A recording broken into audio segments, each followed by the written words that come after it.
There's a vegetable that was once so common in American gardens that kids would sneak into neighbors' plots just to steal a taste. But here's the shocking truth. 99% of today's gardeners have never even heard of it. And that's a tragedy, because these forgotten American vegetables could solve every problem you're facing in your garden right now. While you're struggling with bland supermarket produce and skyrocketing grocery bills, our great-grandparents were growing vegetables so flavorful and nutritious that they'd make today's hybrids taste like cardboard. What I'm about to show you will completely change how you think about what belongs in an American garden. Vegetable number 14, glass gem corn. Let's start with something that looks like it came straight out of a fairy tale. Glass gem corn was developed by Carl Barnes, a Cherokee farmer who spent decades selecting and saving seeds to create what might be the most beautiful corn ever grown. Each ear is completely unique, displaying translucent kernels in every color imaginable: deep blues, vibrant reds, golden yellows, and pure whites that seem to glow from within like precious gems. But glass gem corn represents something far more important than just beauty. Carl Barnes created this variety by carefully preserving and crossing ancient Native American corn varieties, some of which had been grown for over 1,000 years. While you can't eat it fresh like sweet corn, it makes incredible cornmeal with a complex, nutty flavor that puts store-bought varieties to shame. The different colored kernels actually have slightly different flavors, creating depth and complexity you simply can't get from modern corn. Plus, it's drought-tolerant and pest-resistant, traits that took generations to develop and prove that beauty and function can coexist perfectly. Vegetable number 13, mortgage lifter, tomato. Here's a tomato that literally paid off a mortgage during the Great Depression. Charlie Biles, a West Virginia mechanic with no formal plant breeding experience, developed this variety by crossing 4 different heirloom tomatoes and selecting for the largest, most flavorful fruits over 6 years. The result was so extraordinary that people drove hundreds of miles to buy plants for $1 each, enough to pay off his $6,000 mortgage. These massive tomatoes regularly weigh 2 to 4 pounds each, with incredibly sweet, low-acid flavor that's perfect for people who usually find tomatoes too tart. The flesh is dense and meaty, with relatively few seeds and very little of the watery gel that fills modern tomatoes. A single plant can produce 20 to 30 pounds of tomatoes throughout the growing season, and just one mortgage lifter tomato can provide enough slices for multiple sandwiches. When grocery store tomatoes cost $3 each, growing mortgage lifters makes perfect economic sense while connecting you to a true American success story. Vegetable number 12, Tennessee sweet potato squash. Before butternut squash dominated American tables, families grew Tennessee sweet potato squash, a variety so sweet and creamy that it was often used as a dessert ingredient rather than just a side dish. This heirloom squash gets its name from its incredible sweetness and smooth orange flesh that's remarkably similar to sweet potatoes in both texture and flavor. The pear-shaped squash has a pale tan exterior that doesn't look like much until you cut it open to reveal bright orange flesh so sweet it can be used in pies and custards with minimal added sugar. Many families use this squash as their primary pie filling, saving expensive ingredients for special occasions. The vines are incredibly productive, often producing 8 to 12 large squash per plant, weighing 3 to 8 pounds each. Because they store so well, often lasting 6 months or more, families could enjoy fresh squash well into winter, making it invaluable for winter food security. Vegetable number 11, yard-long beans. Forget everything you think you know about green beans. Yard-long beans can grow up to 3 feet long and provide more food per square foot than any other bean variety.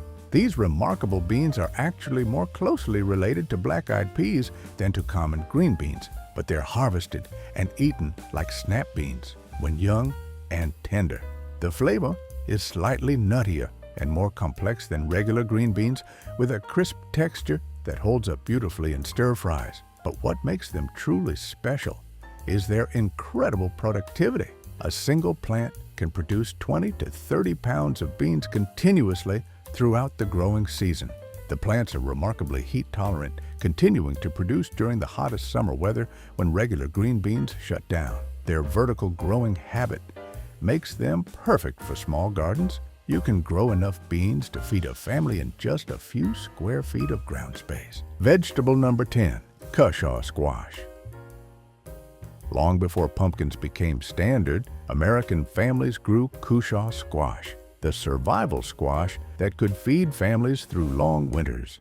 Cushaw squash is instantly recognizable by its distinctive curved neck and bulbous bottom, with skin typically striped in shades of green and cream. What made cushaw squash so valuable was its incredible storage ability. These squash could last 8 to 12 months in a cool, dry place, providing fresh vegetables well into the following summer. The flavor is complex and sweet, with hints of butterscotch and honey that make it perfect for both sweet and savory applications. The plants are remarkably productive, with a single vine often producing 6 to 8 large squash weighing 10 to 15 pounds each. But the squash wasn't just about the flesh. The seeds were roasted for protein, and the shells were used as containers, making every part of the plant valuable. Vegetable number 9, fish pepper. Here's a pepper with a story as spicy as its flavor. The fish pepper was developed by African-American farmers in the Chesapeake Bay region specifically for seafood houses and oyster bars, where its unique heat and flavor profile made it the perfect complement to fresh fish and shellfish. What makes fish peppers truly unique is their striking appearance. The plants have variegated leaves splashed with white and green, while the peppers start out striped and speckled, but it's the flavor that made them legendary. Moderate heat with a complex, fruity flavor that enhances rather than masks seafood. Fish peppers were so closely associated with the Chesapeake Bay seafood industry that they were grown almost exclusively by African-American farmers who supplied the region's restaurants. The variety was passed down through families and communities, with each grower maintaining their own slightly different strain. Vegetable number 8, Jimmy Nardello's sweet Italian frying pepper. Here's a pepper with an immigration story as sweet as its flavor. Jimmy Nardello's sweet Italian frying pepper came to America in 1887, when Jimmy's mother brought the seeds from Italy, carefully sewn into the hem of her dress. For 4 generations, the Nardello family kept this variety secret until the 1980s, when Jimmy finally shared it to preserve this incredible pepper. These long, slender peppers develop an incredibly sweet, almost fruity flavor when cooked, with no heat whatsoever. So mild that children love them. A single plant can produce 50 to 80 peppers throughout the season, providing enough for fresh eating, frying, and preserving. The traditional preparation is simple. Just sauté them in olive oil with salt until soft and slightly caramelized. The result is a side dish so delicious it converts pepper haters into pepper lovers with a single bite. Vegetable number 7, moon and stars. Watermelon. Imagine a watermelon that looks like a piece of the night sky fell to earth. Moon and stars. Watermelon has dark green skin dotted with yellow spots resembling stars, with larger patches that look like moons. This stunning variety was developed in the 1920s but nearly disappeared until rediscovered by seed savers in the 1980s. The large melons, often weighing 20 to 40 pounds, have sweet, red flesh with old-fashioned watermelon flavor that's been bred out of most modern varieties. The texture is perfect, firm enough to hold its shape, but tender enough to melt in your mouth. What makes this variety truly special is that the yellow markings aren't just decorative. They're genetically linked to the superior flavor compounds that give this watermelon its incredible taste. The vines are vigorous and drought-tolerant, often producing 3 to 4 large melons per plant. Vegetable number 6, scarlet runner beans.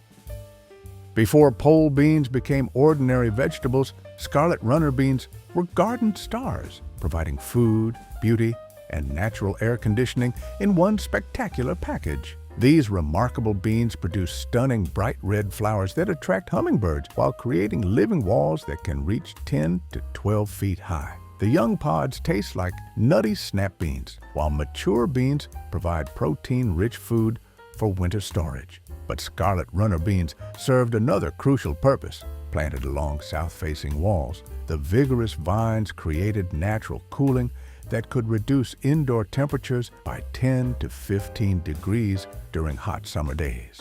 The plants are incredibly productive, with a single vine often producing 5 to 10 pounds of beans throughout the season. They're also remarkably cold tolerant, continuing to produce well into fall when other varieties have succumbed to frost. Vegetable number 5, Hubbard squash.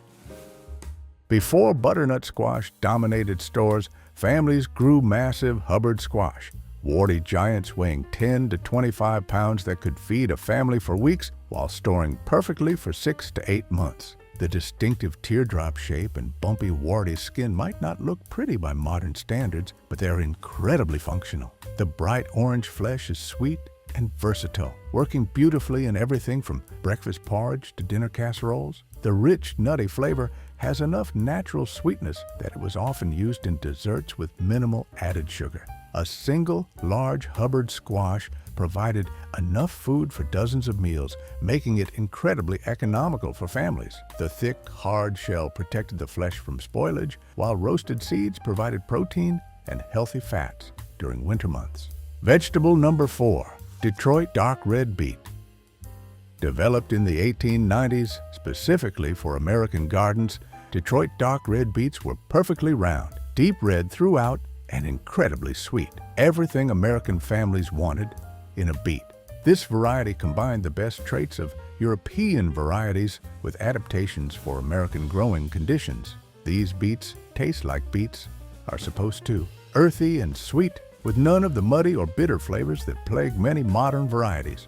The roots could be harvested at any size, while the greens provided nutritious leafy vegetables throughout the season.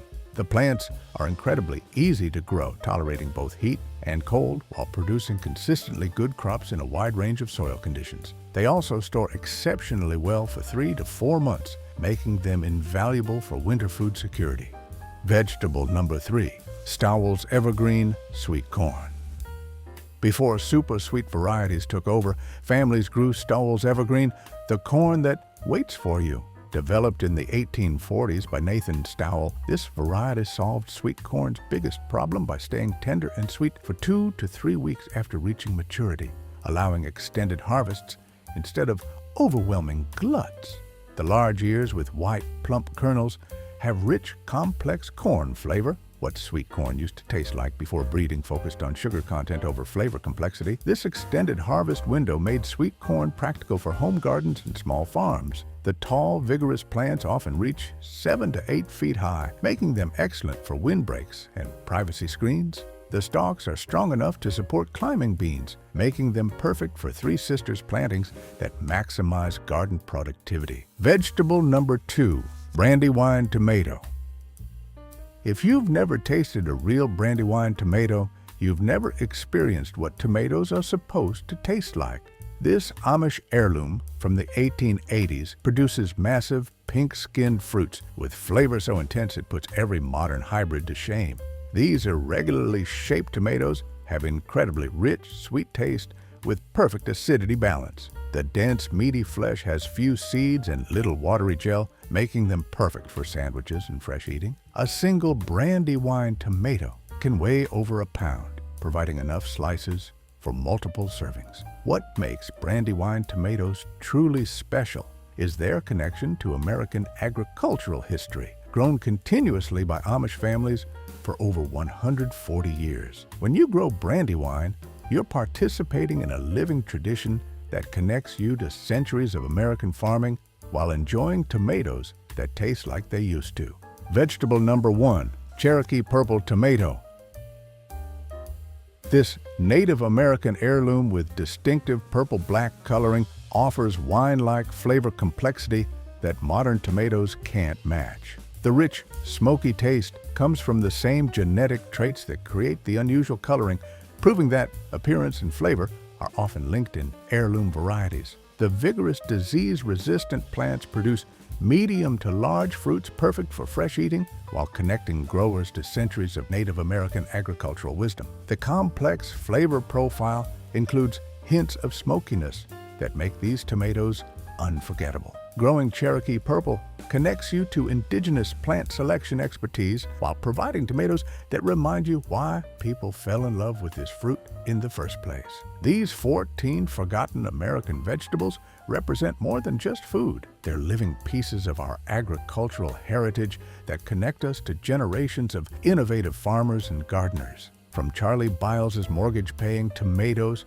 to Carl Barnes's stunning glass gem corn, each variety tells a story of American ingenuity, cultural preservation, and the incredible flavors we've lost in our rush toward modern convenience. If you're ready to bring real flavor back to your garden and connect with America's agricultural roots, make sure to subscribe for more forgotten varieties that deserve a comeback. And don't miss my next video where I reveal the 3 biggest mistakes that are killing these heirloom varieties before they even get started, secrets that could mean the difference between success and failure in your heritage garden.